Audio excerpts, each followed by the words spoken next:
Boa noite, todas e todos. Muito bem-vindos para mais uma aula ou formação ou espaço de diálogo, como queiram, a respeito da cultura afro. Né? Nós estamos com um ciclo de debates em aberto durante o mês de novembro, denominado Afros, Origem e Vivência no Brasil, que está sendo promovido pela Pacto pelo Direito de Imigrar, PDMIG, por meio do projeto Identidades, Cultura Global em Movimento. Então, às quartas-feiras, durante esse mês, nós estamos nos reunindo para poder conhecer mais da cultura específica de alguns países, por meio de estudantes nativos desses países, todos com o português também como língua materna, assim como aqui no Brasil, e eles estão, então, dividindo, compartilhando conosco um tanto do conhecimento a partir da vivência nos seus países, da ancestralidade que lhes cabe, e também de experiências por meio do universo acadêmico aqui no Brasil e outros países. Hoje, o nosso convidado é o Danilson Ivandro Gonçalves da Veiga, ele é de Cabo Verde, e para conhecer um pouco mais dele, eu vou convidar o nosso assistente de projetos, o Mamadou Cissé, que também é migrante, estudante da Guiné-Bissau, que vai fazer as honras de apresentação e acompanhar também a interlocução com as perguntas, né, que possam surgir no decorrer do curso. Então, a todos muito bem-vindos, uma boa aula, e contamos aqui com a participação de todos. Deixo com você a palavra, Mamadou. Obrigado, Adriana, pela apresentação e introdução. Obrigado a Monique também e a todos e todas que mais uma vez apareceram aqui para, enfim, dialogar e continuar com esse processo de aprendizado. Meu nome é Mamadou Cissé, como a Adriana já apresentou, também estudante, e a gente justamente pensou nesta proposta de série de encontros para buscar uma discussão, apresentação menos estereotipada do público migrante e africanos em geral no Brasil. E é por conta disso que as nossas conversas irão decorrer semanalmente. Na semana passada a gente teve a introdução e a apresentação de todos os convidados, palestrantes que estarão conosco durante este mês, e falamos especificamente da Angola por meio do Euclides Vitorino. E esses convidados que são nacionais de 5 países africanos e especificamente falantes da língua portuguesa vão falar das complexidades, diversidades, né, que estão em suas trajetórias no Brasil e em diáspora em geral, já que alguns estão fora do Brasil no preciso momento. E até final do mês, como já mencionei, a gente vai conversar sobre os perfis dessas trajetórias, dessas experiências, e como o público migrante tem essa diversidade presente nas suas vivências, tanto nos seus países de origem, quanto agora em outras partes do mundo, e nosso foco aqui, Brasil e alguns lugares da diáspora. E também, além desse foco em suas caminhadas, a gente espera contar com vossas contribuições, problematizações de experiências, enfim, que vocês já vivenciaram, ou simplesmente colocarem pontos de debate mais à frente. E como vamos ver mais adiante também, a gente tem, inclusive, essa quase que obrigação de fortalecer esses laços entre o Brasil e o continente africano em geral, que não começou de hoje. Então, essa é só mais uma forma de contribuir para essas conversas e trocas. Cada evento nosso aqui terá duração em torno de 1 hora e meia por sessão, e irá acontecer sempre nas quartas-feiras, como já mencionei. e logo em seguida as gravações serão disponibilizadas no canal do YouTube da PDMIG, Pacto pelo Direito de Migrar. E hoje vou ter o prazer de receber Danilson Evandro Gonçalves da Veiga, que é bacharel em Humanidades e Relações Internacionais pela UNILAD, Universidade de Integração Internacional da Lusofonia Afro-Brasileira, e atualmente também está cursando mestrado pela Universidade Estadual do Mato Grosso do Sul, e tem pesquisado questões como desenvolvimento, política e economia na perspectiva das relações internacionais. Ele é de nacionalidade cabo-verdiana, de onde está se juntar a nós hoje. Muito obrigado por estar nos prestigiando hoje, Danilson, e convido a, enfim, começar a sua apresentação e logo quando estiver tudo pronto, me avise que eu exibo os slides para ti aqui. Mais uma vez, obrigado e seja bem-vindo. Boa noite. Certo, e boa noite a todos, a todas e a todos. Bom, e para a minha apresentação não vou me prolongar, porque o colega Mamadou já fez, e é um prazer estar aqui com vocês. Naquele dia foi uma apresentação rápida, não deu nem para ver a cara direito, então hoje vocês vão poder me ver um pouco mais. E aos colegas aqui presentes, é sempre bom encontrar vocês. Já vi Suleimani aqui, tem Awa, Chitungani, Macaulay, Walter e Amadou, Euclides, várias outras pessoas aqui, acho que eu conheci, tem o Mamadou Cissé, que a gente sempre tem o Vanilo também, que a gente já se conhece pessoalmente, já tivemos momentos de troca de diálogo.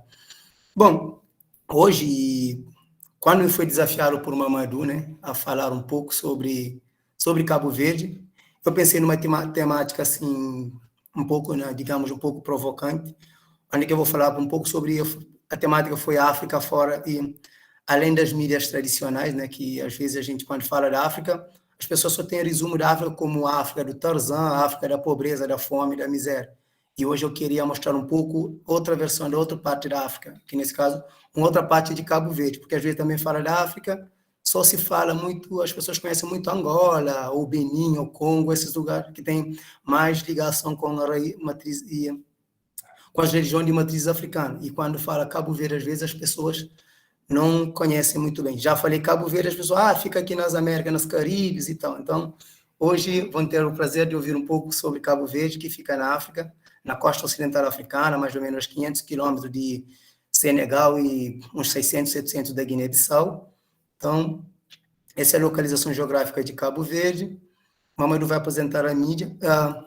O slide, pode abrir. Bom, aqui temos já em cima a bandeira de Cabo Verde, essa azul com amarelo, branco e vermelho, né? O azul, a parte de cima, a gente fala que é o céu, faz parte do céu de Cabo Verde, o céu azul. A parte de baixo, azul, faz parte do oceano, né? Que o Cabo Verde tem um vasto território de oceanos, que é quase 75% de Cabo Verde é água do oceano. Aí as ilhas são poucos, 3.033 quilômetros quadrados de terra, então é muito pouco. Comparando com o Brasil, não dá nem para... Tem que comparar apenas com a Bahia, já é um exagero comparar, imagina com o Brasil. Bom, as estrelas, né, são as 10 ilhas que fazem parte de Cabo Verde, temos também ilhéus, temos alguns ilhéus que não aparecem na mapa, e o branco é símbolo que a gente já conhece, símbolo da paz, e o vermelho é símbolo da sangue derramado durante a luta. Então, temos essa bandeira de Cabo Verde. Pode passar, Mauro. Bom, aqui temos as ilhas, conhecendo as ilhas de Cabo Verde. A gente tem as 10 ilhas aqui, que ficam localizadas na costa ocidental africana, onde temos as primeiras ilhas a serem povoadas na década de 1460. Foi a primeira vez, quando os portugueses chegaram, foi a ilha de Santiago, não na cidade da Praia, mas um pouco mais abaixo da cidade da Praia, que fica hoje conhecido como, a gente chama de Cidade Velha, mas o nome do município é Ribeira Grande de Santiago.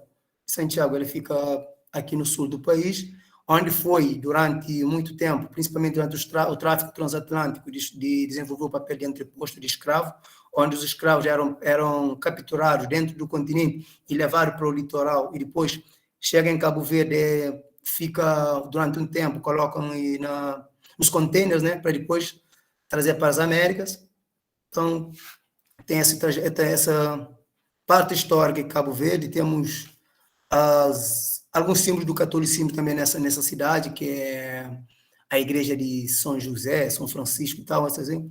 Temos também algumas ruínas de campos que tinha espaço onde que ficavam os canhões, essas paradas aí, então, que são interessantes. E a Cidade Velha é conhecida como patrimônio da humanidade.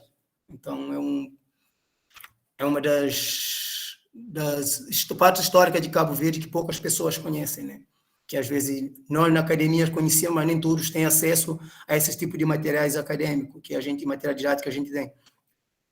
Então, eu falo mais de Santiago, porque nesse processo histórico temos Boa Vista, temos a Ilha de São Vicente também, que foi um grande porto de transporte de carvão e tal, que passou por que desempenhou esse processo.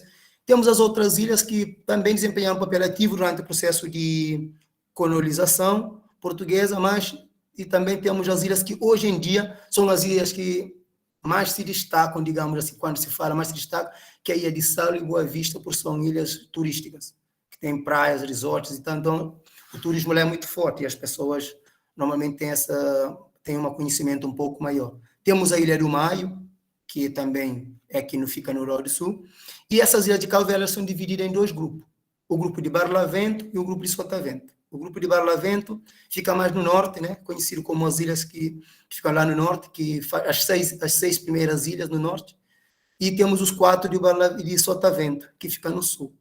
Essa de Sotavento, muitas das vezes, é conhecido como Santiago, como Badiu, e o lado de cima é conhecido como Sampajuro. Sampajuro são duas formas de características sociais que dividem que dividem a Ilha de Santiago, né? E que divide o povo de Cabo Verde, na verdade. E mais ao cima, na Ilha dos Sampajuros, eles são territórios que, durante a colonização, não tiveram muita presença de tráfico de escravos, essas questões não teve muito assim forte, como aqui no sul, principalmente na Ilha de Santiago. Então, a Ilha de Santiago é conhecida como Badiu, porque que vem da palavra vadio, que vadio significa os escravos fugiram, então é chamado de vadio. Então, naquela época, era uma palavra menosprezada, né? Uma palavra marginalizada, e hoje ela é ressignificada, que todos os santiaguenses, digamos, se orgulham de ser chamado de Badiu. Então, tem o Badiu, a gente fala Badiu Peracharo, tem várias outras coisas que a gente fala, que é ligado a essas origens e a própria identidade cabo-verdiana. Então, e temos isso. Sim, alguém perguntou se o Vadio escreve assim, é isso mesmo, é como escreveu aí no chat, já apareceu na minha frente. Então, temos essa trajetória. Mauro, pode passar. Bom, e falando da cultura cabo-verdiana, eu trouxe essas duas figuras, não porque são mais importantes, mas são as grandes figuras que a gente conhece internacionalmente. Temos Bana e Cesar Évora. Cesar Évora, uma das mais conhecidas mulheres que levou a cultura cabo-verdiana além das ilhas, saiu de São Vicente para o resto do mundo. Então, era conhecida como a diva dos pés descalços. Por que é diva dos pés descalços? Porque ela atuava nos palcos sempre descalço. Ela não usava sapato nos palcos. Então, era conhecida como a diva dos pés descalços. E ela foi a rainha rainha da cultura cabo-verdiana de uma forma geral, porque ela levou o Cabo Verde a ser conhecida fora do que ela já conhecia. Cabo Verde era conhecida como espaço de tráfico, um espaço de seca, de crises de fome e tal. Então, ela começou a levar outra forma de ver Cabo Verde, através da cultura, ela conseguiu promover Cabo Verde, e ela foi para vários países, acho que quase todos os países onde tem cabo-verdianos, ela já foi, inclusive tem lugares que nem tem cabo-verdiano, já foi. E quanto às músicas, a gente fala da música, a gente tem Morna, que é um ritmo, inclusive, que Cesar e tanto como Bana, eles cantam muito bem, que eles cantam que é um estilo musical mais lento, assim, mais lento, né? Que tanto canta como dança. Então tem essa estratégia que é mais lento. Temos o Funaná e o Batuque, Cola Sanjong e Mazuca. Esses aí são os mais agitados mesmo. São mais agitados, Funaná principalmente, eu gosto muito de dançar Funaná, porque quando danço Funaná esquece o mundo, esquece de tudo. Então, os cabo-verdianos têm isso também. Hoje tem um novo ritmo de Funaná que a gente bota no nome de Cotipó, que é um Funaná mais quente, mais aproximado, mais mais rapicado, assim, mais e quente, então, mais acelerado, né? Aí que a gente chama de cotipó.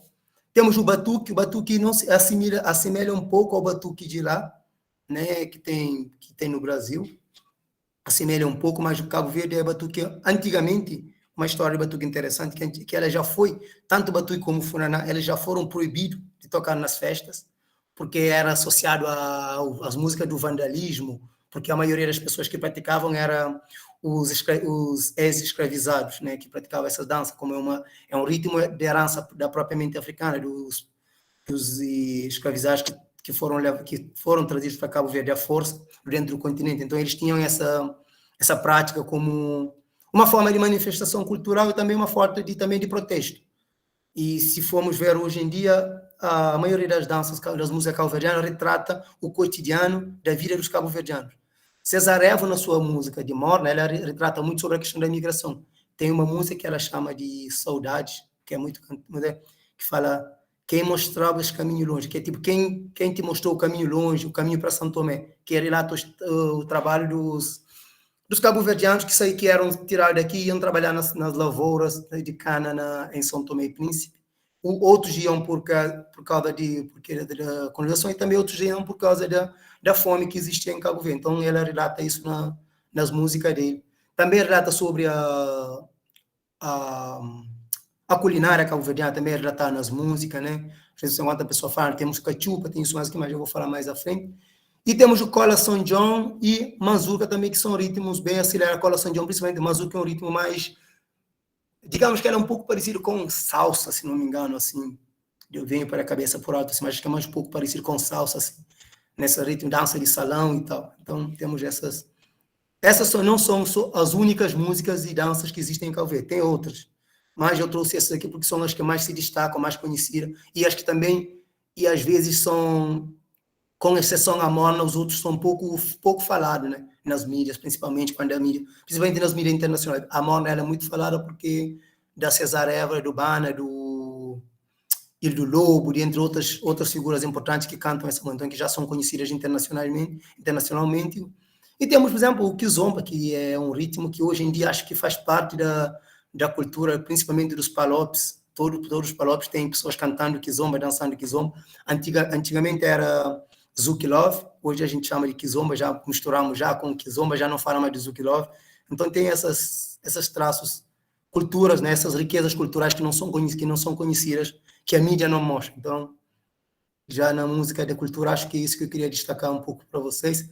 Temos o carnaval na cultura, temos o carnaval também, é muito celebrado aqui, inclusive temos a ilha de São Vicente, que eles assemelham muito, tentam muito aproximar o carnaval de São Vicente do carnaval do Brasil, principalmente o carnaval de Bahia e de Rio de Janeiro, eles tentam aproximar muito.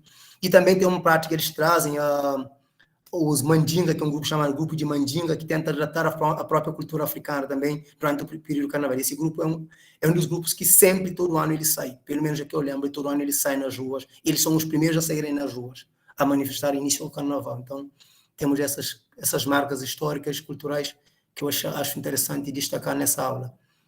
E, bom, quanto à cultura, acho que é isso, né? Porque a aula não temos um dia inteiro para falar. Se fosse para falar um dia inteiro, teríamos cada detalhe, de cada música, cada ritmo, cada dança, cada traços culturais, a gente teria uma aula inteira, um dia inteiro não teríamos tempo suficiente para falar. Então, vou ficar por aqui sobre a cultura e vamos passar para os próximos slides para ver o que temos para apresentar.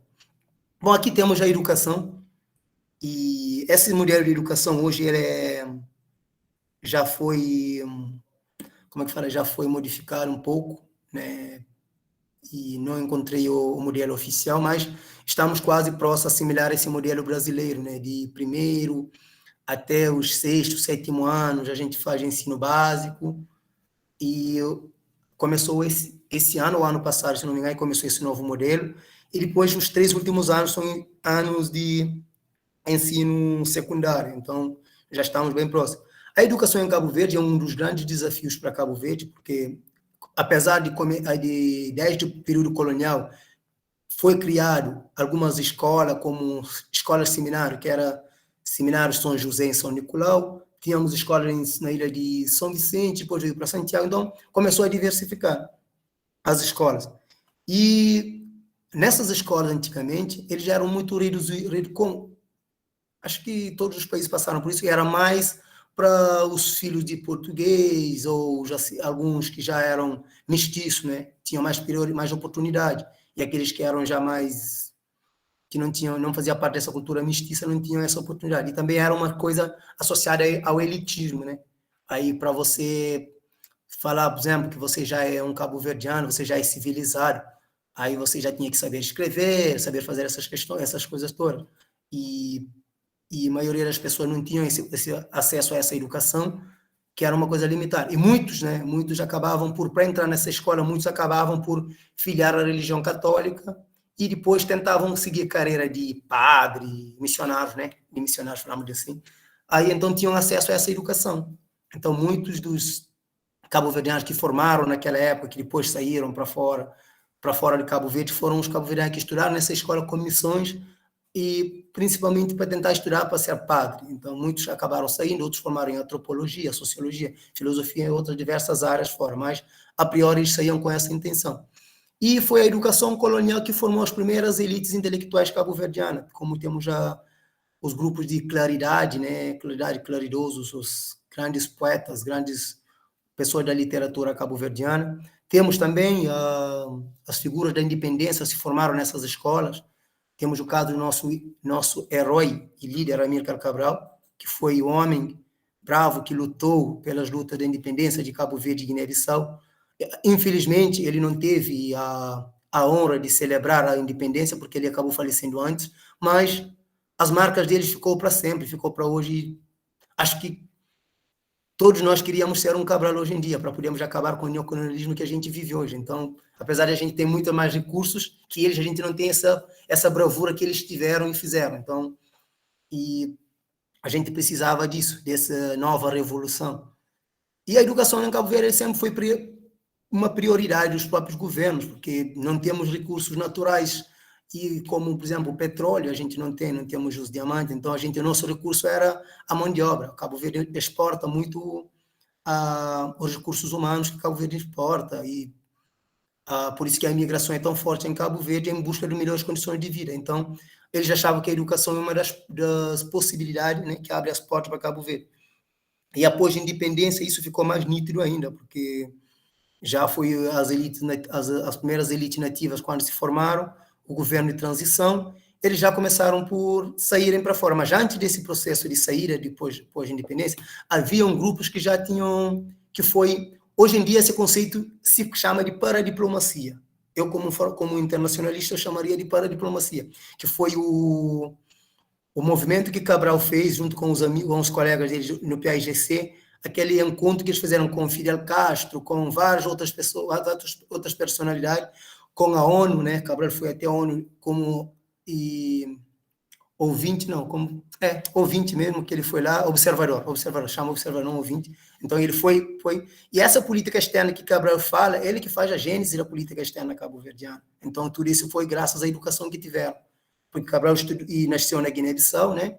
Aí teve uma parte de ensino na Guiné e em Cabo Verde, depois foi para Portugal. E em Portugal ele frequentou a Casa do Império, e na Casa do Império ele juntou a mais diversos líderes africanos que estavam lá na Casa do Império e se formaram um movimento, começaram a criar movimentos para a luta para a independência, lutas anticolonialismo. Aí, ao retornar à Guiné-Bissau, Cabral já chegando na Guiné-Bissau, ele começou a procurar essa forma, já que ele já era uma pessoa, já naquela época, digamos que ele era uma pessoa civilizada na língua do colonizador, ele já era civilizado, porque já tinha estudado em Portugal, então ele conseguiu fazer esse movimento junto com os demais colegas que tinham estudado fora, e eles criaram o PAIGC e deram o processo à luta da independência. Essa luta da independência, que não foi um processo pacífico, né, que não foi um negócio negociável, mas sim foi através de luta armada mesmo, todo mundo com mão na arma, e diálogos, e foram à luta, e assim conseguimos a independência, tanto Cabo Verde como a Guiné-Bissau. Espero que Mamadou, que vai apresentar a Guiné-Bissau, a Aminata, vão apresentar um pouco mais, né, sobre a Guiné-Bissau, mas já aproveitando para deixar, porque não podemos falar de Cabo Verde sem falar da Guiné-Bissau, porque eles têm uma história comum, apesar de quem queira afastar essa realidade, não podemos, porque a história ela está escrita, e a gente não pode apagar a história. Então, deixando esse legado que a Amílcar Cabral deixou, e foi assim que a política cabo-verdiana foi se expandindo. Esse pragmatismo, essa consistência de Cabral, esse modelo que ele fala, ele chamava atenção aos camaradas, principalmente em questão de uso da língua, que não podíamos abrir mão da língua portuguesa, porque era uma língua de negócio, né? Era uma língua de negócio naquela época, então não podia abrir a mão para adotar o crioulo, simplesmente e a nossa língua, que é a língua cabo-verdiana, ou a língua guineense, porque o português era o que conseguia fazer, ainda no momento era importante para fazer as negociações que eles tinham que fazer junto às entidades internacionais. Então, isso são reflexos do processo educativo. Pós-independência, e acelerou o número de alfabetizados em Cabo Verde, duplicou ou triplicou, se não me engano, teve muito mais pessoas, porque aí eles começaram a investir na educação mais. Os governos nativos, liderados por Pedro Pires e Aristide Pereira, e os camaradas aqui fizeram a luta, eles investiram muito na educação e na política externa. Então foram duas coisas legados que eles trouxeram de Cabral, porque Cabral sempre falava que a educação ela é fundamental para a descolonização. A semelhança do Cabral, a gente pode trazer um outro autor que não é cabo-verdiano, por exemplo, por François Fanon, por exemplo, que fala sobre essas questões de violência, do racismo, então, dessas coisas, e ligado a colonialismo. Podemos trazer a fala dele, por exemplo, vários outros autores africanos, como Kizerbo, entre outras pessoas que falam sempre a importância da educação. E em Cabo Verde temos hoje em dia governos que preocupam muito com a educação. Hoje, por exemplo, e há menos de 6 meses, se não me engano, foi inaugurado o primeiro campo, um dos maiores campos da Universidade de Cabo Verde, que é a Universidade de Cabo Verde, a Universidade Pública de Cabo Verde. Apesar do ensino não é igual ao Brasil, por exemplo, que numa universidade federal você não paga mensalidades, em Cabo Verde você paga um valor menos, mas você paga. Diferente do particular, você paga um valor menos. Então, temos essas marcas, né, que Cabo Verde não teve, não consegue fazer ainda, porque também somos um país recém-independente. 46 anos de independência é muito pouco para se conseguir tudo o que queremos. Mas espero que a gente estamos no caminho certo, e essa envergadura na educação, esse investimento que o governo vem fazendo na educação é importante justamente para nos tentar mais libertos, tentar pensar como acabar com o neocolonialismo, apesar de o próprio governo incentivar o neocolonialismo, mas é uma forma também que ele nos deixa livre para pensar, porque ele não nos privatizam de pensar. Então, nós podíamos pensar, e eu falo como cabo-verdiano e como africanista, acho que esse caminho deve ser trilhado a partir de nós. Não esperamos só pelos nossos governantes, mas também nós também fazemos a nossa parte como acadêmicos que somos, e como nossa missão é formar mentes, e estamos nessa luta para isso. Bom, a Cabo Verde tem, em termos da universidade, atualmente não consigo falar quantas universidades, mas eu vi que abriu uns 6 nos anos que eu estive fora, eu vi que abriu mais uns 6 novas universidades, e tem curso de quase todo o setor. Eu vi que semana passada formou a primeira turma de medicina em Cabo Verde, medicina dos médicos em Cabo Verde foi a primeira turma.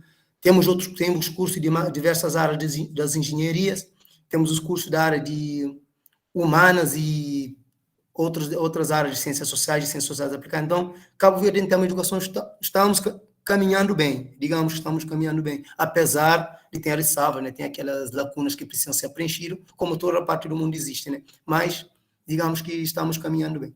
Bom, quanto à educação, acho que é isso para contemplar, né? Aí, espero que eu passe para o próximo, vamos ver o quê. Bom, a questão da língua. Hoje, por coincidência, depois de mandar essa foto que eu peguei na internet, no Google, não sei quem é a autoria, não estava na autoria, mas eu botei, eu sei que do Google, então eu peguei, emprestado e coloquei. E eu vi que o governo de Cabo Verde acabou de aprovar que a partir dos próximos anos, os 3 últimos anos do ensino médio vai ser ensinado a língua cabo-verdiana nas escolas. E colocaram essa mesma foto. Então, pode ser uma coincidência interessante. E a nossa língua oficial é o português, como o Mamadou já salientou, os estudantes da língua oficial portuguesa, que é um dos grandes desafios que Cabo Verde vem implementando.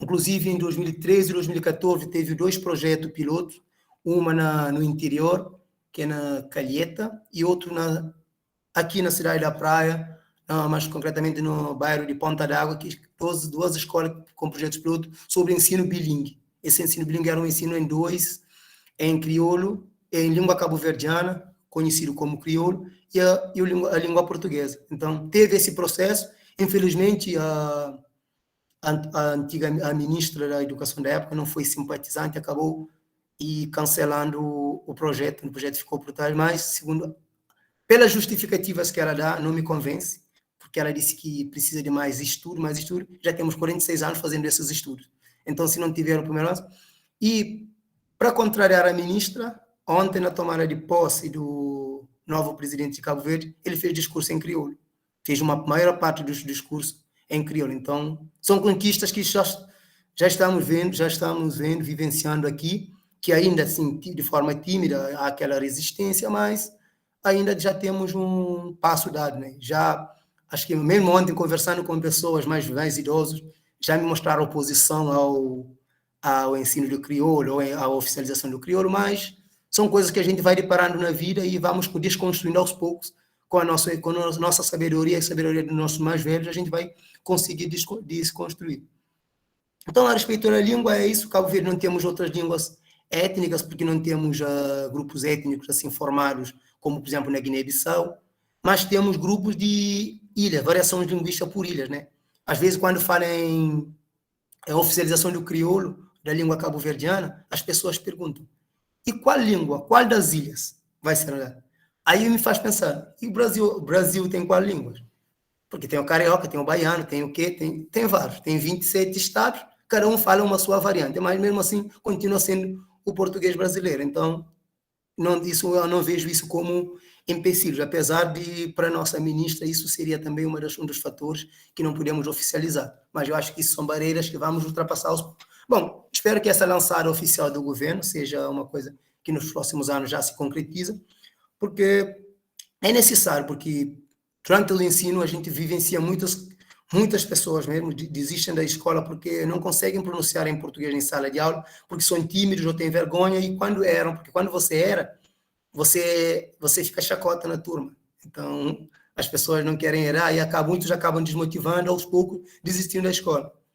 E como diz, se você errar uma língua ou pronunciar, ou você é filho de uma pessoa importante, você vai ser a chacota para o resto da vida, vai passar de geração em geração, até seu neto vai sofrer com isso, porque você errou. Então, às vezes isso acaba refletindo na mente das nossas crianças, e essa educação é feita em base de, como diz o Fernando Tavares, né, que é um dos professores nossos da Unilab aqui, que ele fala sobre a questão de identidade e da língua. Ele fala que o ensino cabo-verdiano é feito através de imposição sociolinguística, porque você dentro da sala de aula, às vezes não consegue pronunciar em português, você não pode fazer questionamento em crioulo, porque se você fizer na língua cabo-verdiana, você já é censurado até pelo próprio professor. Hoje em dia, não sei como é que essas questões estão, porque não estou na escola, mas pelo menos na minha época foi assim, e várias pessoas continuam relatando, assim, as pesquisas evidenciam que ainda continua nesse modelo, já que não temos um ensino bilingue nas escolas e não é aceitado o cabo-verdiano. Mas acho que, a respeito da língua também, não tenho mais ressalva a fazer.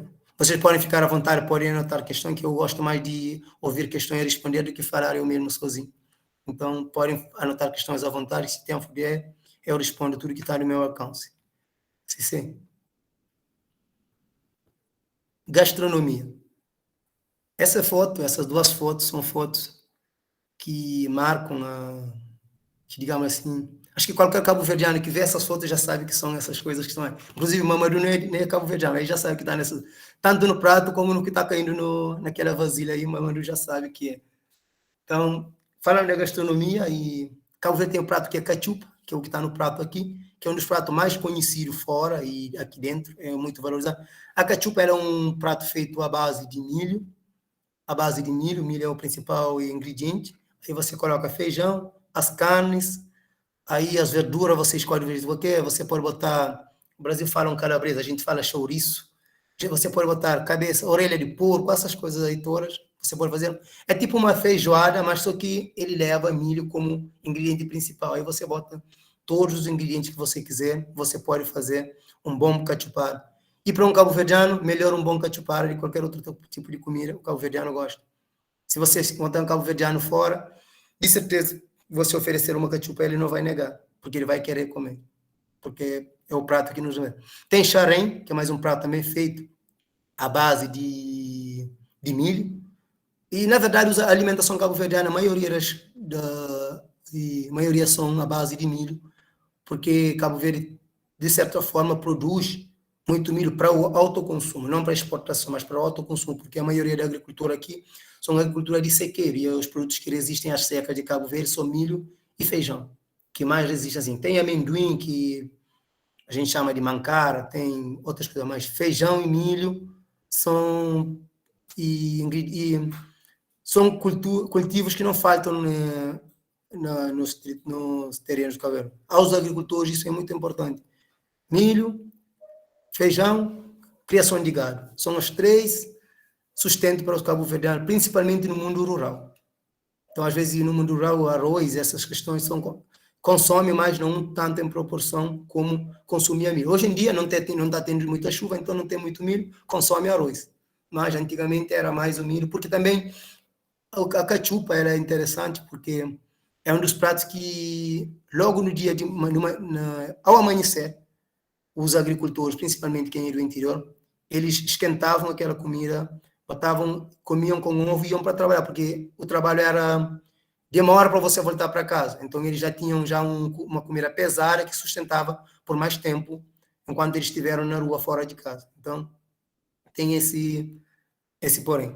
Temos jagacira, que é um prato de mistura de arroz, e não sei fazer esse prato, então não posso explicar muito bem, eu só falo os que eu já sei fazer, eu posso explicar, que se alguém quiser me desafiar para fazer, eu vou fazer, né?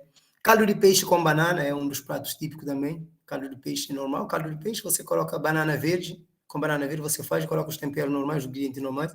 Tem a feijoada, né? Nosso feijão é um pouco diferente do feijão de vocês, mas a própria feijão é diferente, a gente chama ele de feijão mesmo, mas aí já vocês também chamam de feijão no Brasil, mas tem feijão, a gente chama feijão sapatinha, feijão bongolão, tudo feijão, cada feijão tem o nome dele. Então a gente distingue eles por feijão, feijão fulano, feijão bertelano, feijão tal. Então tem essa forma. E esse feijoada ele é muito feito do produto desses feijão. Temos uma grande riqueza que é fruto do mar, como eu falei anteriormente, Cabo Verde tem muita água, muito oceano, então os frutos do mar, os peixes são muito bem consumidos em Cabo Verde. São o que mais consomem em Cabo Verde e vendido em Cabo Verde, inclusive. E apesar de alguns ressalvas a respeito como é a captura desses peixes, a precariedade das embarcações que fazem captura, e também tem aquela ideia de captura que a maioria é feita pela União Europeia, os barcos da União Europeia que fazem essa captura têm essas ressalvas, que é bom deixar, mas ainda mesmo assim, os frutos do mar são principais pratos de Cabo Verde. E hoje em dia, com uma escola que abriu a escola, hotelaria e turismo, acho que esses produtos são cada vez mais valorizados porque tem recursos humanos bem capacitados para fazer esses tipos de pratos nativos, então, nacionais cabo-verdianos. Então, tem a moreia, que acho que moreia é o mesmo que lá, e temos as bebidas, né? A bebida primeiro, o grog, o que está sendo produzido aqui. O grog ele é feito de cana de açúcar, ele é deixado durante um tempo, com açúcar ele fermenta, depois, quando ele fermenta até parar, ele fica parado, aí você bota num alambique para depois estilar. Aí o que ele faz como? Ele cozinha à base do fumo, o fumo e aquece aquela calda, ele sobe, ele corre em torno de um cabo, de um tubo normal, ele gira, depois ele vai na água, e na água ele se transforma em grog, aí vai caindo na vasilha dessa forma. Então, temos o ponche, que é feito de grog, é tipo licor, é um tipo de licor, no Brasil se chama de licor, então ponche é mais ou menos isso. Temos a cerveja, que é a cerveja normal, a água aí tem atimalte, que é um produto feito atimalte, que é um produto mais ou menos típico de Cabo Verde também, ele pelo menos não vejo em outras partes do mundo, e pelo que eu vi mais de Cabo Verde, que ele é muito consumido. Ele é um estilo de suco sem gás, mais ou menos, tipo um suco sem gás, com derivado de... Como é que fala? Eu esqueci o nome do produto que ele é feito. Mas em relação à gastronomia, qualquer questão vocês podem fazer mais à frente, eu respondo. Então, se quiser.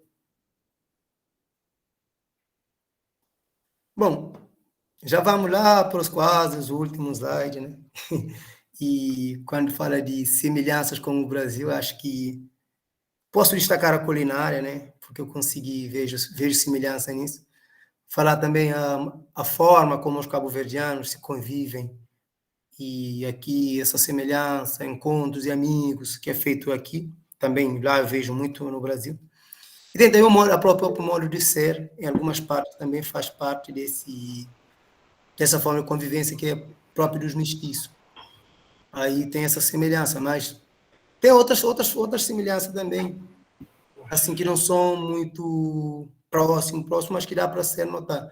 Quando eu falo, por exemplo, da convivência, no Brasil, principalmente na Bahia, e eu vi muito à tarde o pessoal colocando música nas ruas, assim, nos carros e tal. E na ilha, por exemplo, na Ilha de São Vicente tem esse muito feito, é muito também, tem esse que bota músicas tradicionais Cabo Verde nas ruas, as pessoas botam em casa, botam som alto, ficam trocando ideias. Então, tem essa, enquanto convivem em churrasco e tal, botam essas músicas. Então, tem essa forma de conviver. Tem outras formas também que não cabe realçar aqui, né, nesse slide, mas é isso.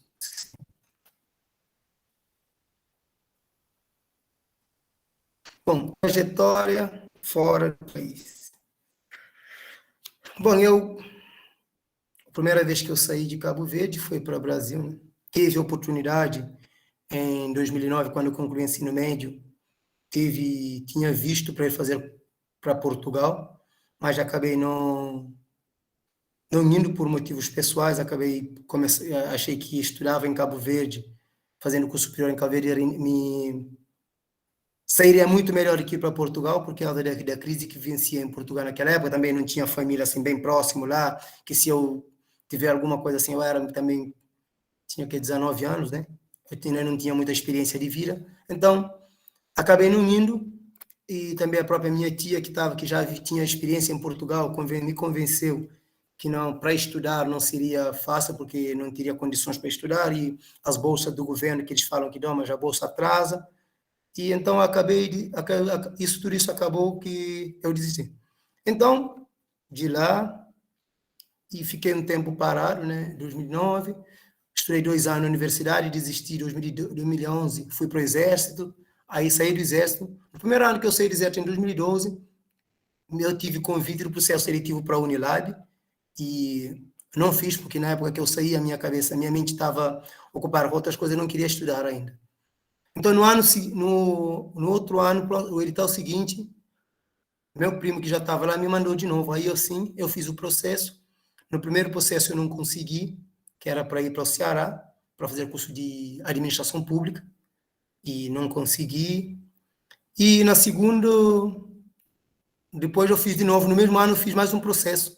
Aí que foi aprovado, que eu fui no início de 2014, 24 de abril de 2014. Eu fui para o Brasil, e de lá eu fiz as minhas 2 graduações que já foi falado aqui. Fiz a Humanidades, naquele ciclo de Humanidades 2 vezes, né? Fiz 2014, 2016. Deparei com vários greves, né? Se não fosse greve, acho que a gente ia terminar mais antes, mas tivemos vários greves. E depois fiz Relações Internacionais. Também, antes de Relações Internacionais, eu já me aventurei, comecei a fazer pedagogia por um semestre, porque ainda não tinha curso de Relações Internacionais, então eu comecei a fazer pedagogia. Depois de fazer a pedagogia, eu mudei de curso para curso de Relações Internacionais. Aí me formei em 2019, fui a primeira turma a formar em 2019, éramos 5 que formamos, né? Que a galera da turma decidiu formar mais adiante, e a gente adiantou. Nós 5 parece que estávamos com mais pressa, a gente adiantou para se formar. E, bom, no Brasil eu já vivenciei tudo. Minha experiência, principalmente acadêmica, já trabalhei lá, dei aulas um semestre na Escola Pinguroura em Santa Amaro, dei disciplina de Geografia para Ensino Fundamental 2, sexta, sétimo, oitavo, nono e décimo. Nono. Esse décimo já é ensino médio. Então, dei essas 3 classes, foi uma experiência incrível, porque foi a primeira vez que eu tive contato em lecionar, principalmente crianças, que tem que decidir onde lidar com crianças. Eu tive essa experiência que foi muito bom. E demais, houve minha vivência com pesquisas. Já participei de tudo que é tipo de projeto, já andei tudo que é canto, já fui de congresso apresentando eventos, já fui na Movimento Sem Terra, apresentando projeto de extensão. A gente foi lá apresentar um projeto que era sobre economia solidária, então já tive experiência com a escola de verão também, atuando junto com o Movimento Sem Terra, já estive participando de movimentos de congressos, né, de juventude nacional, discutindo as questões importantes para a cidade onde eu morava, que é São Francisco do Conde. Aí fui no municipal, no estadual e no nacional, a gente foi levando, falando em nome de São Francisco e da Unilab. Então, as minhas experiências no Brasil até então foram muito satisfatórias, né? Inclusive, tenho uma filha lá, está aqui comigo, mas ela é brasileira e minha esposa também é brasileira, então tem essas experiências que são experiências mais pessoais, em termos de realização. E, bom, após graduação, eu comecei a fazer mestrado na UFBA, e mestrado em economia, fiz um semestre e acabei trancando a matéria, porque já estava fazendo também mestrado em desenvolvimento regional, e como desenvolvimento regional eu estava mais adiantado, eu preferi trancar o mestrado em economia da UFBA e dei seguimento no mestrado em desenvolvimento regional, que é o que estou fazendo até o momento, que está na fase final, estou na fase já de pesquisa de campo, qualificação e tal, e pretendo, não sei se voltar para o Brasil de novo para estudar ou para trabalhar, mas tem essa perspectiva, e se eu voltar, não sei se vou dar continuidade ao outro mestrado, mas sim ao doutorado, ao processo de doutorado, né? Já para adiantar as questões. Então, acho que sobre trajetória fora do país, é isso, que eu não tinha outras experiências. Essas experiências foram muito boas, porque pude conviver com pessoas de diferentes nacionalidades. Hoje, e lá eu conheci a cultura guineense de perto, junto com os meninos da Guiné-Bissau, e são as pessoas que eu mais convivi quando eu cheguei, desde que cheguei no Brasil, foram as pessoas que eu mais convivi, e os brasileiros também, porque não tem como mais a minha aproximação, a amizade, são maioria guinense, tem brasileiros também, mas tem angolano, tem são tomense, tem mais a maioria Guiné-Bissau, porque também são um número mais elevado de pessoas que estão lá, então a gente tem mais essa aproximação.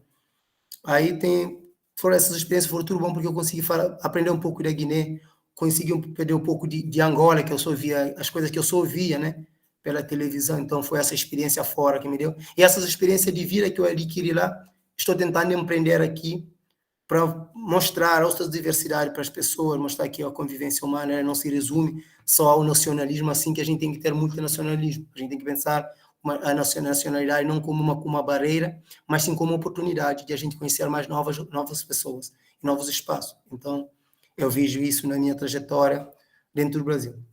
Dificuldades e oportunidades. Bom, dificuldade, acho que a gente encontra mais na questão, no início, né, como foi a primeira turma, inclusive foi dos 5 primeiros que chegamos, foi muito difícil, tivemos mais dificuldades, porque a gente não conhecia nada, éramos um grupo de jovens perdidos no território são franciscano, não conhecíamos ninguém, no São Francisco não conhecíamos ninguém, e tinha um grupo que se dedicou a mostrar a cidade para a gente, e a gente conseguiu, foi se adaptando aos poucos, tivemos que criar associação para podermos lidar com as dificuldades que encontramos, tivemos dificuldade em se relacionar com outras pessoas, porque como acho que todo mundo que sabe que a cidade, né, ela tem uma lógica de ideologia de forasteirismo muito forte, né? Para eles, você que chega de fora, você é forasteiro porque quer roubar oportunidades, né? Então eles olhavam para a gente como oposição ou concorrente, não como pessoas que estavam lá para somar para o desenvolvimento da cidade. Então tivemos que criar a associação e a partir da associação conseguimos lidar com isso. Tivemos também pessoas que sofreram ameaças, tiveram roubo. Então tudo isso a gente foi desconstruindo aos poucos, foi mostrar quem era a gente criou a associação, a partir da associação a gente conseguiu se dinamizar um pouco e conseguir lidar com as nossas dificuldades. Bom, oportunidade. Para mim, né, essa é a minha opinião pessoal, o Brasil é uma terra de oportunidade, sim. Apesar de todos não ter a mesma oportunidade, mas é uma terra de oportunidade, porque principalmente para nós estrangeiros, que é acesso à educação. A gente sabe como é o processo educativo no Brasil, a gente sabe como é. A gente sabe como tem essa marginalização do negro dentro dos espaços acadêmicos. Sabemos do racismo estrutural que prevalece dentro da sociedade brasileira, mas mesmo assim eu falo que o Brasil é uma terra de oportunidade. Por quê? Foi a partir do Brasil que eu consegui, hoje, o que eu sou hoje, foi a partir das oportunidades que eu consegui no Brasil. Não que em Calvino não tinha oportunidade, mas não era uma oportunidade como no Brasil eu encontrei. Em Cabo Verde, para terminar uma licenciatura, o filho de pobre, lá do interior, filho de pedreiro, de minha mãe, e minha mãe como fala, monitora infantil, e eu vivia assim, a base de criação de gado e agricultura. E os desafios que eu enfrentava, eu pegava 2 horas quase de viagem para ir fazer o ensino médio. Então, no Brasil, eu vejo essa oportunidade, que as crianças não precisam fazer esse trajeto todo, apesar de que, quando eu ia nessas 2 horas, eu encontrava o professor na sala de aula, enquanto que no Brasil já você tem escola perto, mas não tem professor na sala de aula, por exemplo. Então, para mim foi uma oportunidade, mas também tem esses desafios que eu deixo, que sou consciente desses desafios, mas para mim teve oportunidade, eu tive a oportunidade de crescer, de me formar, de conhecer o outro lado, de me crescer culturalmente, pessoalmente, academicamente. Eu me cresci muito. Hoje, se eu sou a pessoa que eu sou, foi graças às oportunidades que eu encontrei no Brasil. E o Brasil tem oportunidades, eu falo, para quem não é da nacionalidade brasileira, né, que vai de fora, pode ser até os diaspóricos mesmo, né, como Macaulay, por exemplo, e tal, que está aqui. Quem tem oportunidade, que aproveita essas oportunidades, porque às vezes você não encontra essa oportunidade em todo lugar. E a gente tem que aproveitar cada oportunidade. Então, eu sempre aproveitei cada oportunidade que eu achei dentro do Brasil. Eu aproveitei cada oportunidade e hoje me formei porque eu não dispensei o momento que era de estudo, eu estudei. O momento que queria brincar, eu brinquei. O momento que ia para a festa, eu fui. O momento que fazer tudo que tinha que fazer, eu fiz. Queria ir para a igreja, eu fui para a igreja, depois para a igreja, mas fui. Então, tudo eu fiz. Porque eu via a oportunidade em cada um dos espaços que eu frequentava, eu via uma oportunidade de fazer, uma oportunidade de crescer. O que você via como impossível, eu consegui fazer. Eu fiz acontecer. Então, eu falo que, quando falo de oportunidade, não tenho palavra para descrever o que significa essa oportunidade que você encontrou no Brasil. É oportunidade de tudo, é de tudo mesmo. E eu sei que para os nativos essa palavra oportunidade existe, mas existe diferença.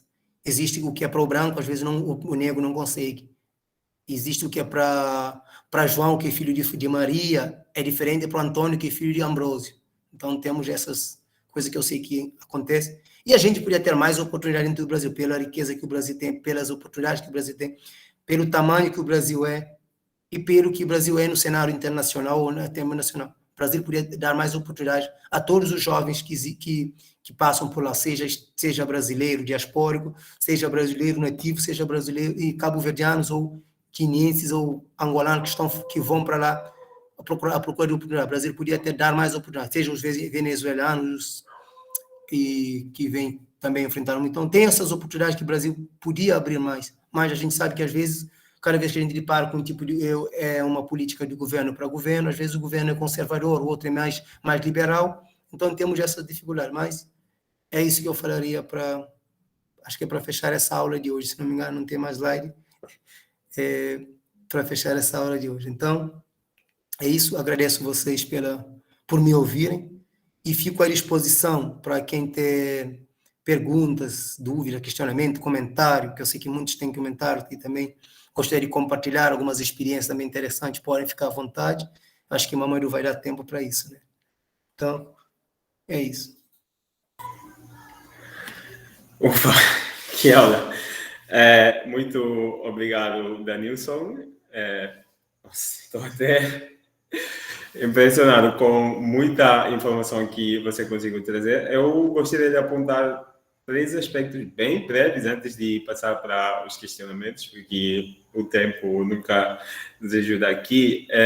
Foi muito interessante, inclusive, os links, né, entre Guiné-Bissau e Cabo Verde que você mostrou, não só por conta do próprio fenômeno histórico entre os dois países, mas também porque, para dar essa noção da continuidade e das nossas conversas aqui, e conseguiu levar isso também para mostrar algumas aproximações entre os países africanos que falam a língua portuguesa e o próprio Brasil, que a gente tem não só vivenciou o mesmo processo que foi violento. Não vou entrar no mérito de fazer essas medições aqui, para que lado foi mais ou menos, mas a gente vivenciou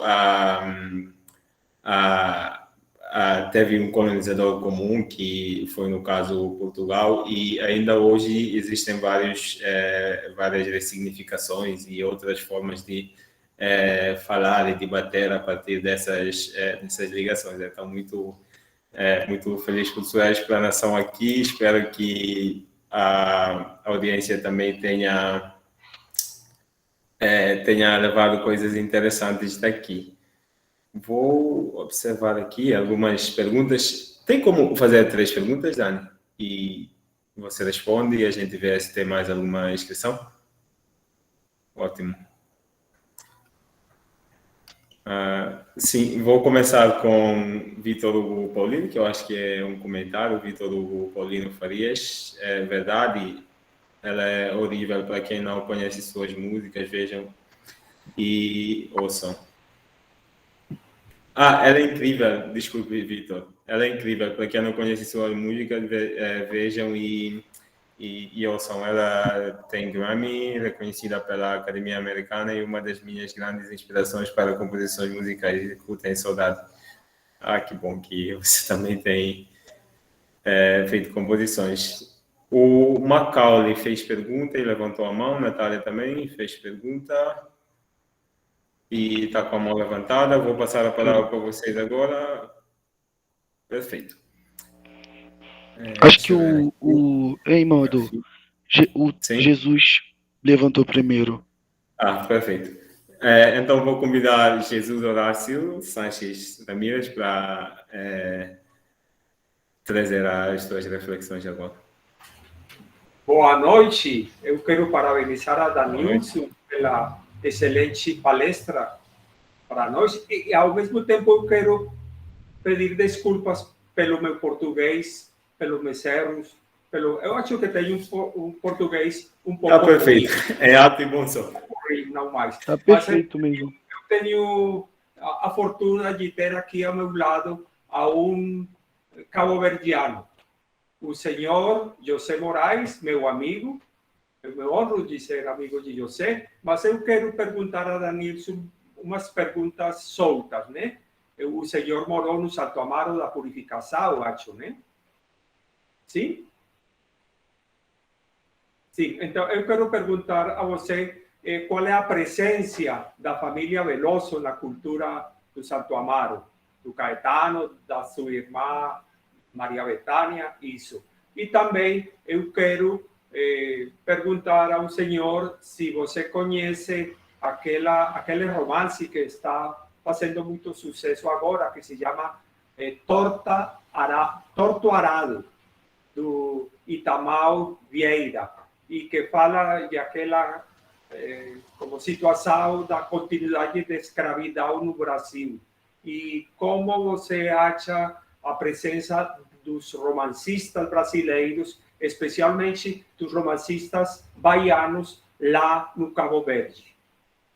Obrigado pelas suas respostas e obrigado com a organização do evento.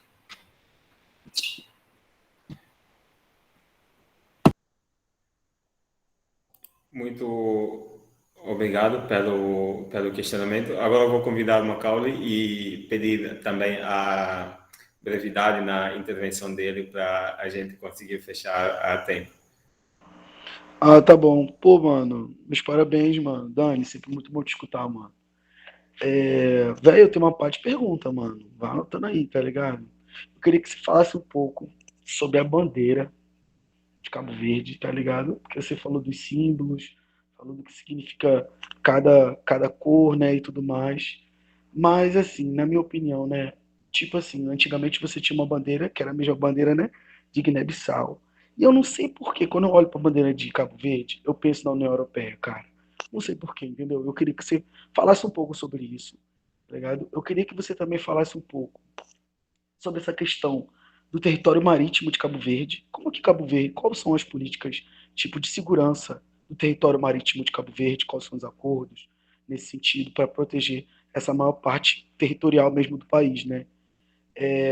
Se você pudesse também comentar sobre, não sei, acho que na última cúpula da CPLP, eu vi que Cabo Verde estava defendendo essa questão livre migração entre os países da CPLP e tudo mais. Eu queria que você comentasse um pouco melhor sobre essa questão aí, como é que funciona isso aí dentro de Cabo Verde, né?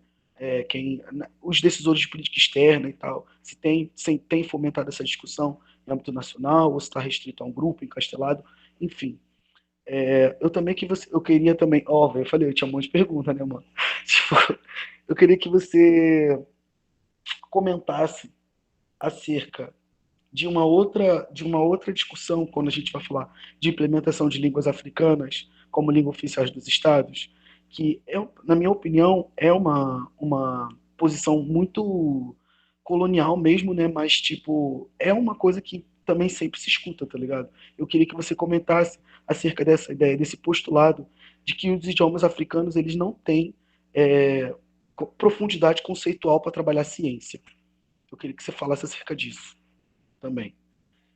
E eu queria, por último, que você, por último, não, por penúltimo, eu queria que você falasse um pouquinho sobre como é que você acha que a sua formação no Brasil, né, na Unilab, que é um projeto de cooperação internacional, mas na minha perspectiva particular, o projeto da Unilab, pedagogicamente, é um projeto brasil-cêntrico, né, na minha concepção, sobretudo no curso de Relações Internacionais, é brasil-cêntrico. Como é que a sua formação vai, tipo, influir sobre você aí em Cabo Verde, né? E por último, eu queria saber se tu vai voltar, mano.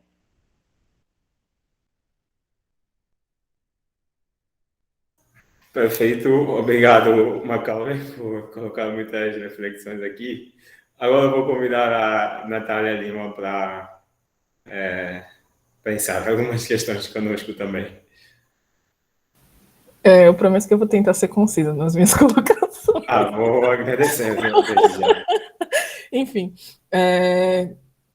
desde a última, assim, parece que, desde a primeira, quer dizer, parece que tem uma sintonia entre as coisas que eu e o Macaulay vamos falar. Então, já vamos aí nesse link, então, Danilson. Mas vamos lá. A começar pela ideia que o Macaulay trouxe da bandeira, nas minhas interações com algumas pessoas de Palop aqui em São Paulo, eu já vi os dois fluxos. Tanto o cabo-verdiano não se considerando africano, quanto o pessoal continental não considerando o cabo-verdiano africano. E aí, esse ano, eu tenho participado da Bienal de Luanda, enquanto representante da diáspora brasileira no Fórum Pan-Africano de Cultura de Paz. Aí você falou algumas coisas, né, alguns episódios de xenofobia que você sofreu aí, e eu tenho passado algumas coisas parecidas em relação ao pessoal do continente, quando vê a gente enquanto afrodescendente, é uma das poucas portas que a União Africana abriu aí pra gente para falar algumas coisas. E a galera já tá tipo, nossa, essa ideia de afrodescendente não cola, vocês também estão vindo aqui tirar o pouco que a gente tem. Então, meio que acontece dos dois lados. Mas onde eu queria chegar com essa minha pergunta?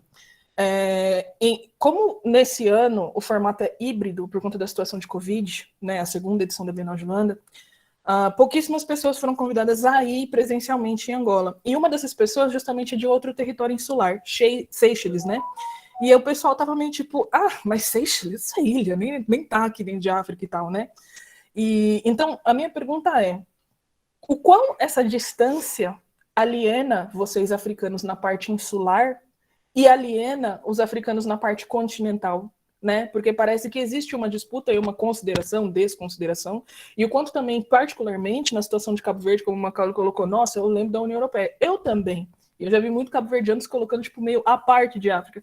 Então, até onde, né, essa distância física se torna uma distância talvez cultural, uma distância política e uma distância identitária? Numa outra medida, eu também gostaria de saber o quão importante ou não é a língua portuguesa de fato, e o quão também essa questão de vocês estarem isolados, vamos dizer assim, territorialmente, dificulta essas relações exteriores, que também cai um pouquinho no que o Macaulay trouxe, né? Porque o que eu vejo, por exemplo, como dentro do continente tem essas questões às vezes mais contínuas assim, então às vezes um território francófono bate com o outro, mas não, às vezes é anglófono, às vezes é lusófono, e a gente vê os países lusófonos um pouco isolados dentro das comunidades econômicas regionais onde eles se encontram, né? E aí a gente, quer dizer, né, vou me tirar, vocês que são lusófonos dentro do continente, Moçambique aqui, Angola cá, Guiné-Bissau aqui, Cabo Verde aqui, São Tomé e Príncipe lá, como fazer alguma coisa para que os países falantes de português possam, de fato, em África, né, que os PALOP, possam se articular mesmo que a geopolítica não ajude, sabe? Porque o único momento que eu vejo vocês assim fazendo alguma coisa é com tutoria europeia, quando a CPLP faz algum programa.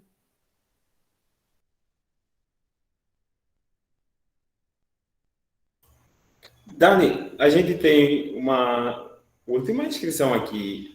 Você consegue levar os 4 ou prefere responder os 3 e depois faz mais um? Acho melhor esperar, aí eu pego parte do Suleimani, né? Perfeito, ótimo. Aí Então, pode ser que eu a palavra é apareça sua. alguém junto para falar também. Mas a gente está sem tempo, vamos ter que fechar com o Suleimani mesmo. Mas força aí, avance então. Bom, e as primeiras questões não muito, assim, não tenho muita propriedade para falar, que é a primeira questão que é sobre a influência ou a presença do Veloso no Santo Amaro, porque Santo Amaro eu trabalhei lá por menos de 6 meses, e eu só ia trabalhar, não tive uma vivência. Eu participei de Santo Amaro, conheci Santo Amaro, da prática de capoeira que eu fazia no grupo, mas assim, o mestre que é em São Francisco nos apresenta, então eu não tenho muita contribuição a falar sobre. Quanto ao romance brasileiro em Cabo Verde, eu acho que o Brasil tem Cabo Verde, sim, tem. Principalmente na literatura, a gente podemos recorrer ao tempo que os cabo-verdianos queriam se dar despertinho, aproveitando a ideia de Gilberto Freire, a ideia do lusotropicalismo, onde quando o próprio Gilberto Freire chegou aqui, constatou que Cabo Verde não seria esse território lusotropical.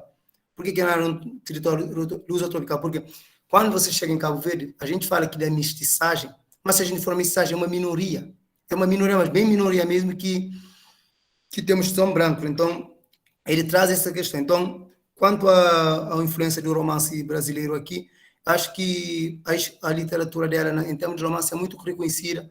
Inclusive, tem as coisas que não são muito específicas, que hoje a gente fica criticando, mas as novelas, as questões brasileiras, os escritores brasileiros são bem requisitados aqui. Inclusive, livros didáticos também tem aqui. Mas, nessas questões do Senhor Jesus, tem muita coisa que não é a área que eu pesquiso. Então, não tenho e não posso falar muito além disso. Aí, indo para a fala do Macaulay, né? Macaulay fala a questão da bandeira. Eu acho essa questão muito interessante, porque eu só descrevi a bandeira, não falei da outra bandeira.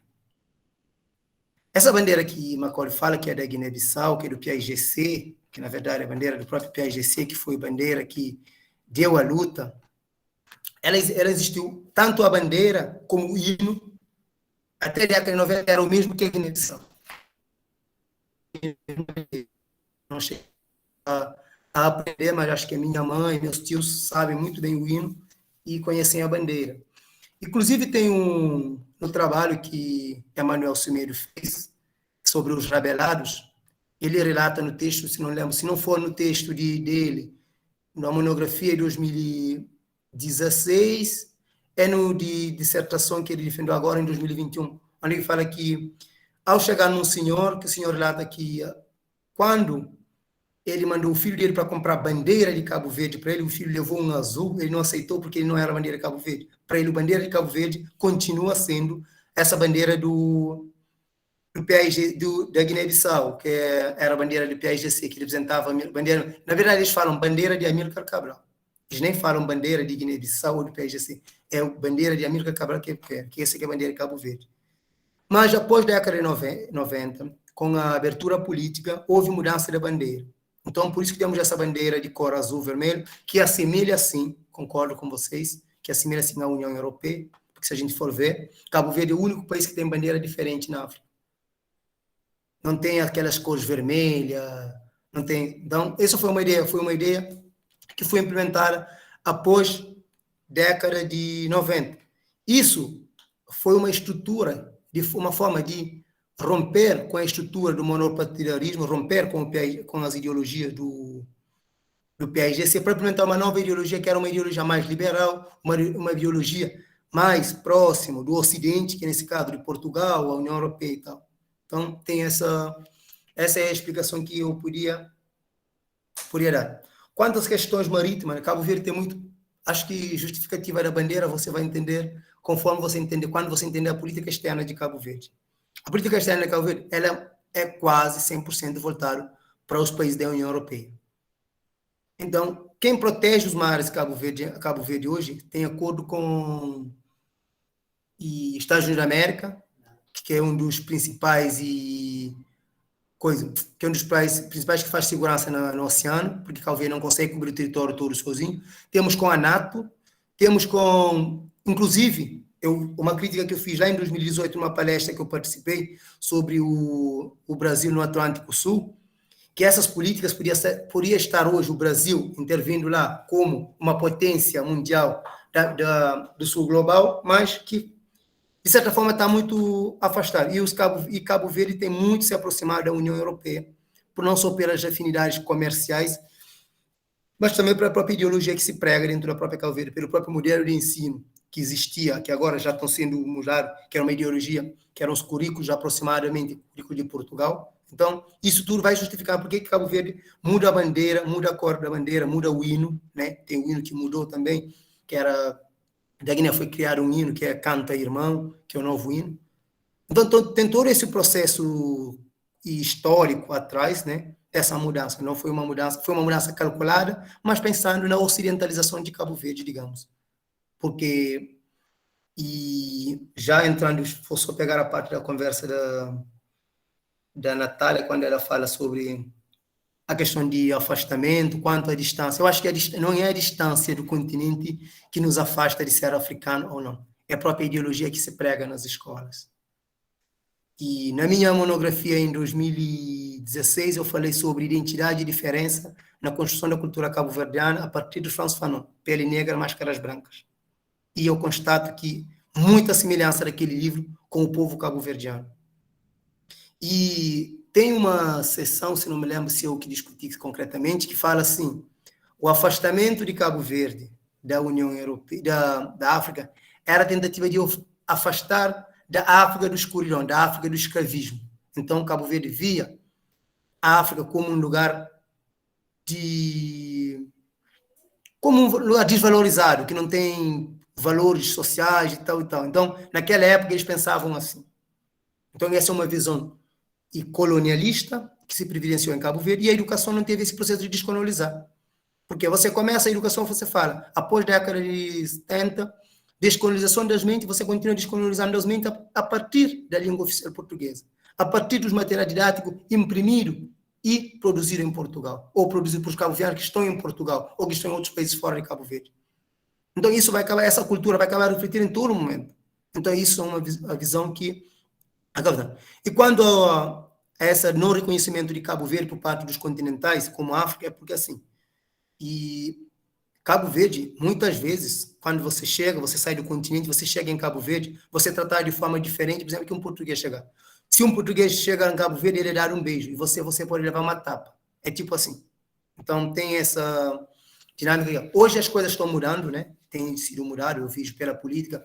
Esse dia que eu estou caminhando pela Sucupira, pela praia, eu vi já que as coisas estão mais harmoniosas entre os sobre o tratamento que vem chegando, mas é isso, o papel da educação. Onde a gente fez a educação? A gente fez a educação, a gente pensou na Europa. E tem muito pensar, desde a década de 90 se pensa mais em termos de economia, não pensa nos valores sociais que Cabo Verde tem, só pensa em economia. Não, precisamos de União Europeia para isso, precisamos de União Europeia para aquilo. Então tudo é a União Europeia.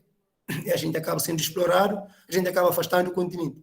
Não sei se vocês presenciaram a época que Cabo Verde não conseguiu assumir a presidência do CDAO, justamente porque Cabo Verde estava muito afastado do CDAO, dos países. Então, quando chegou o momento de assumir o CDAO, e os países que estavam presentes no encontro não votaram para Cabo Verde.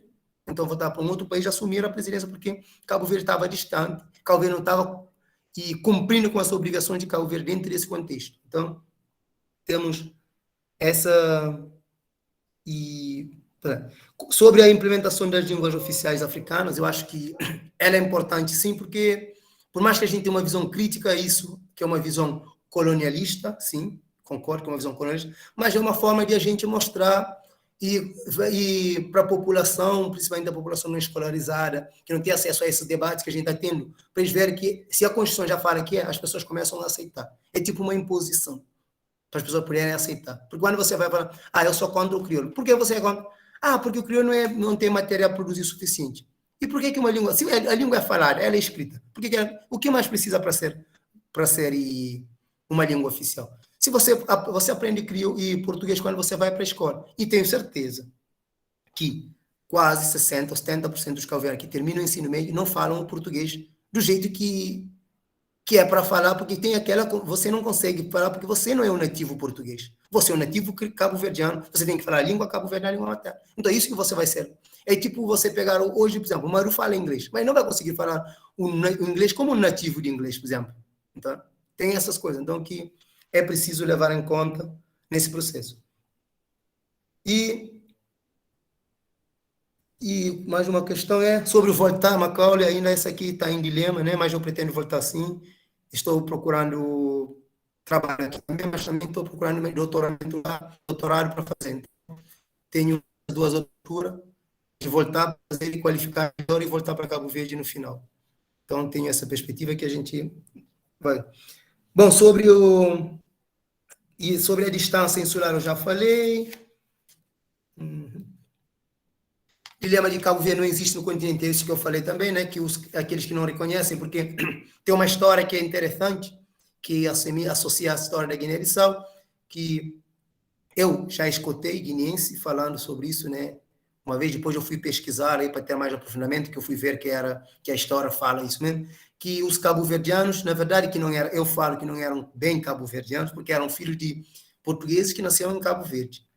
E que aqueles, principalmente os primeiros mestiços, eles já eram formados, hoje eu falo que eles já eram maquinizados para ser agentes administrativos lá na Guiné-Bissau, na colônia da Guiné-Bissau, quando a Guiné-Bissau era colônia. Então tem essa também, que às vezes vejam o cabo-verdiano como o segundo colonizador, tem essa visão, como o segundo colonizador, principalmente dentro da Guiné-Bissau, da Angola, esses países de Palop, quando tiravam os filhos mestiços que nasciam nas ilhas e levavam para esse lugar, que estudavam, faziam formação, mas eu falo que isso aqui era uma mecanização dessas pessoas, não eram as pessoas agindo como a gente age hoje, por exemplo, pela livre vontade, fazer o que a gente quer.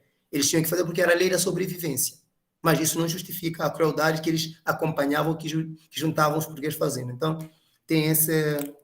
Por isso que às vezes o Cabo Verde é afastado. E também quando os imigrantes chegam aqui, esses imigrantes muitas vezes são tratados como não africanos, então tem isso que eles acabam sendo.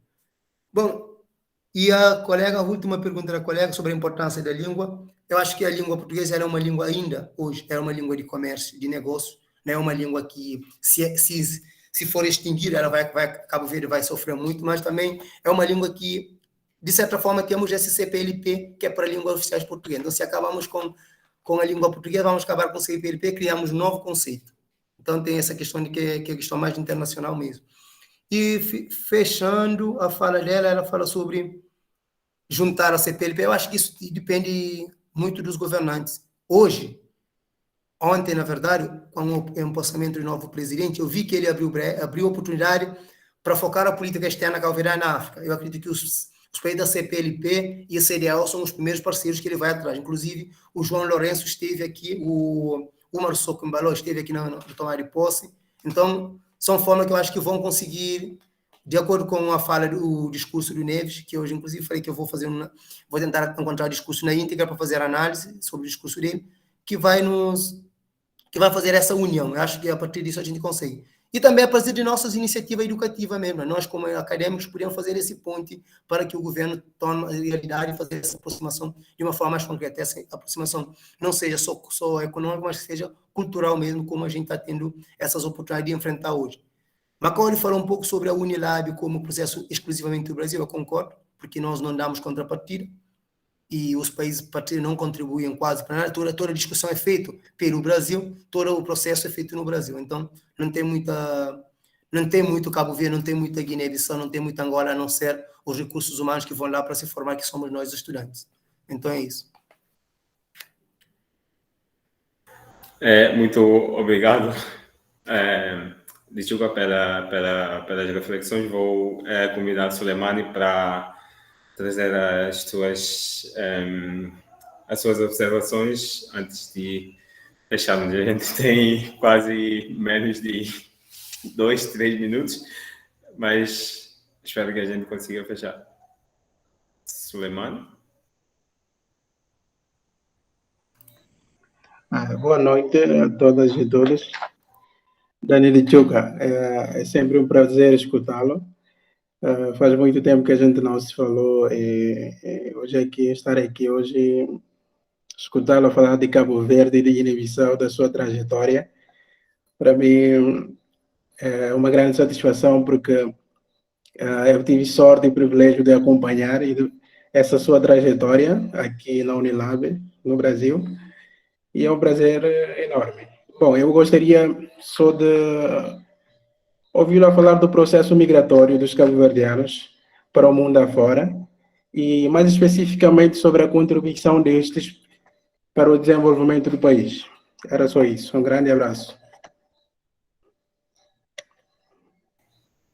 Já passa direto. Muito obrigado, Suleimani. Questão bem pertinente. Certo. Bom, abraço, Suleimani. E, bom, também eu compartilho o mesmo sentimento que você tem por mim, eu tenho por você. Então, você já sabe, a gente sempre conversa sobre.